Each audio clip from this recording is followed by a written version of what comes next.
I truly feel that one of the most relevant things we can be talking about right now on this channel is about how pornography is an epidemic amongst my subscribers. And perhaps that's one of the invisible things that really brought you here.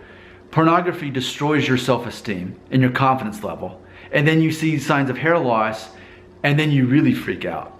So I had made a video called Hair Loss Insecurity. I predict 99% of my subscribers watch pornography, meaning that 40 or less, 40 or so, don't watch. And I even said, if I'm right, then 40 people will come forth and say, no, I don't watch porn either. What's funny is I don't think I've had anybody come forth and say that. I've been very vocal that I myself have never looked at pornography on purpose, other than when someone trying to show me and I look the other way. That doesn't count. Or watching Titanic, PG-13 movie, and oh, it's art, right? Okay, yeah. I knew a guy in high school who admitted to me on his VHS tape of Titanic that he wore a spot out in the tape of that scene with Kate Winslet topless. So it's so normal, and my whole point is you don't want to be normal. Being normal is not necessarily a good thing. Confident men are willing to make unpopular decisions, right? So I want us to look at these comments, and I'm not going to read the names, but these comments sort of take the topic a little bit over here, almost out of the frame. But I think we still needed to take a look at this and sort this out. I think it's important. It's all about the fundamental issues going on as far as when it goes to hair loss. It's not about saving your hair. It's about overcoming your sense of identity despite hair loss that may or may not even come. Remember, 37 years old. How do I still have this much hair? Never expected that. All right. Someone left a comment saying, quote, what if you want to go to heaven, but God says, no, remember the time you watched porn. Think about it. And then someone else had commented saying, what if there is no God and you wasted your whole life not watching porn? Think about that. So I want to respond to those. Again, I know this sounds a little bit left field, but I think for that to show up in the comments, it tells me what's relevant when we're talking about pornography, how addicting it is, and how most of my subscribers watch pornography, and then some are addicted. Well, see, there's a great line. Who's addicted, who's not? But either way, let me address the first one. So you're at the end of your life has ended, you stand before God's judgment, and he says, no, you can't go to heaven because you watched porn. I mean, but to me, that's already, if we're talking about Christianity here, then that's already not what Christianity teaches. Christianity teaches that if you believe in Christ as the perfect person who came to earth, the only perfect person, and your faith is in him, then yes, you will still make decisions that are wrong throughout your life, but doing one thing, you're forgiven for all things. But it's a matter of choosing, doing your best not to keep doing the thing. Like the woman at the well, right? When Jesus saw this woman who had been divorced a few times, then she just started living with all these guys. And when he was talking to her about following him, and he says, go to get your husband. And then she says, I don't have a husband. He said, I know. And at the end, he says, go and sin no more. So it's a matter of, if we believe, we accept that forgiveness that was a gift to us, and we're going to struggle our whole lives. See, that's the thing. I think a problem that a lot of people have is that they take one thing that is a burden to them, and they make a bigger deal out of that one thing and forget about the rest. So like, for example, gay marriage. People have made a really big deal about that. What? As if people, so for people who think homosexuality is wrong, if we stop letting them get married, then they're going to stop being gay. Like, that's the logic. That's ridiculous. That's really ridiculous. So people want to try to keep gay people from getting married and essentially doing what they do, I guess. I don't know. But at the same time, Christianity teaches about not being self-centered and not being greedy and not being judgmental of other people. I mean, it's so funny because like people are so self-centered. Like, here's an example of like 53% of girls right now on Instagram or Twitter or Facebook. My thoughts and prayers go to all of the, and then enter the tragedy this week in America. Because, you know, our terrorism problem that we have, people with guns, and then they shoot people. And then we're like, oh no, did you hear about it? Thoughts and prayers. You know, it's going to continue happening. You know, with the guns situation we've got in America, it's going to keep happening.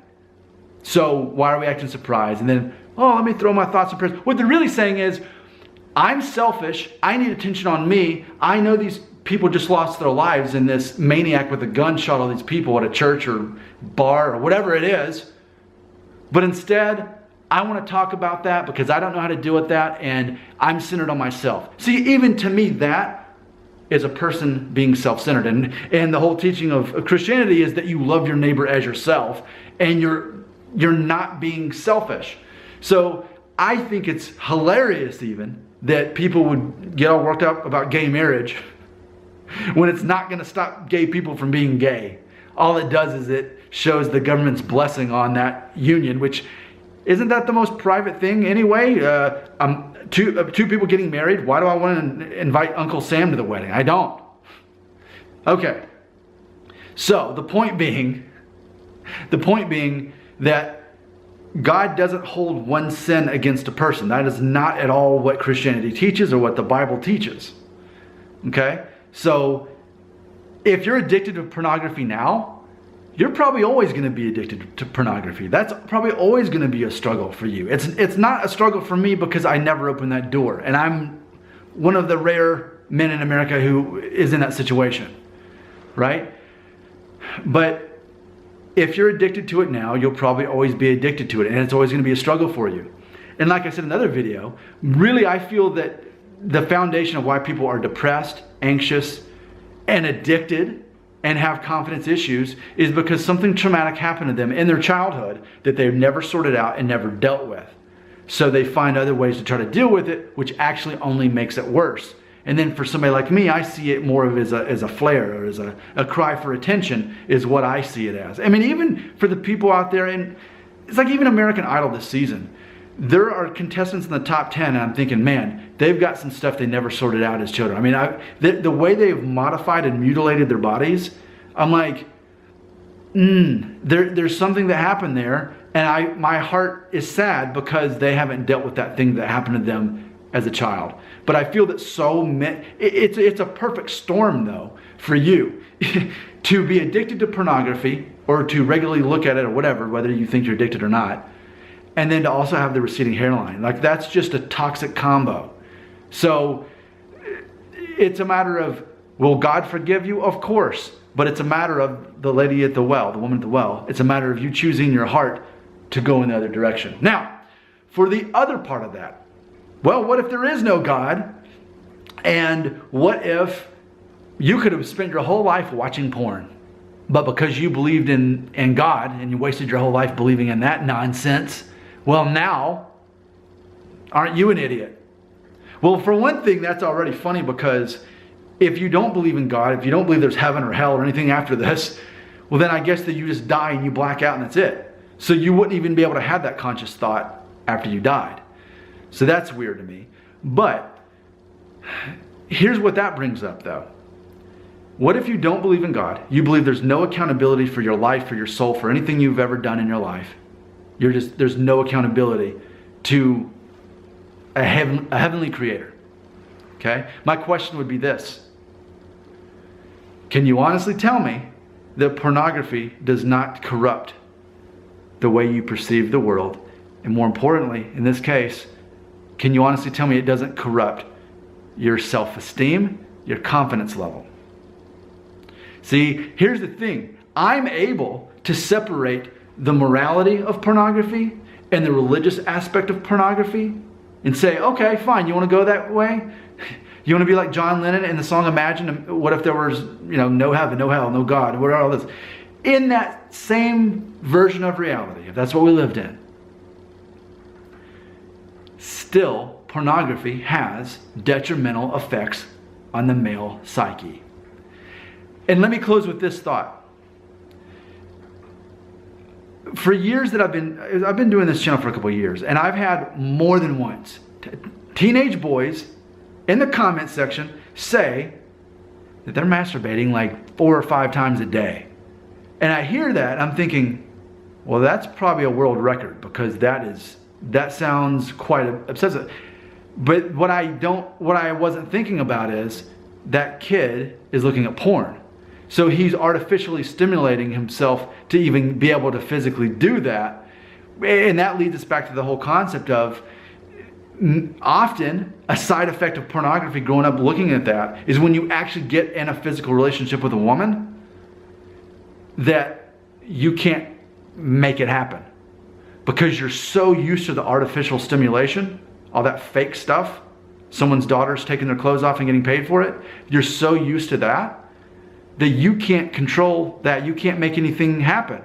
That's a common thing. That's not like oh, watch out, because if you look at porn, you won't be able to. No. This is a real thing.